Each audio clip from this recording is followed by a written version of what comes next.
We begin tonight at the state capitol. As expected, the Montana legislature put a wrap on its 2019 session today. Lawmakers completed their work on the state's two-year budget, passed Medicaid expansion, and approved millions of dollars in public building projects. But they also left some things undone and still on the table. MTN's Mike Dennison was at the Capitol Thursday, and as the final day unfolded, he files this report.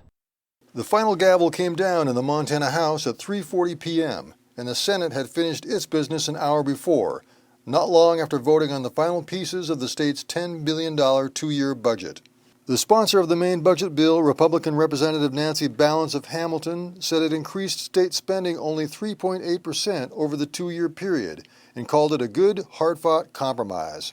So yes, this is probably not something that everyone loves, but it's probably the best this group could have done.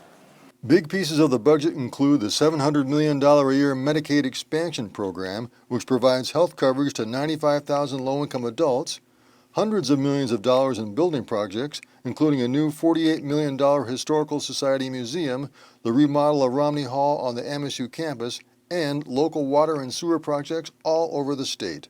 Majority Republicans also touted a number of bills yet to be signed to aid business and the economy, such as a tax abatement to encourage more broadband in rural areas.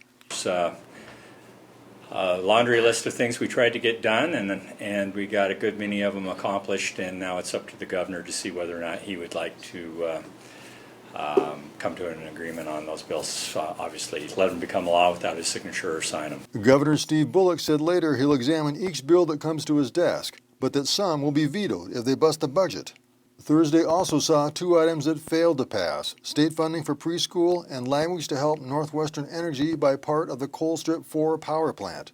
The Colstrip language never made it to committee, and Republicans on a budget panel rejected preschool funding proposals, which Bullock said was a disappointment. Quality preschool ought not be only for families who can afford it. I do call on our future leaders who will be in these Capitol hallways in 2 years to find a way to get a permanent, publicly funded preschool program done for the state once and for all. Yet the governor chose to put a positive spin on the work of the 2019 legislature. At the end of the day, I do think in Montana we continue to be a shining example of how our political system is supposed to work. We've once again demonstrated that we can put partisan politics aside and come together to do right by Montanans.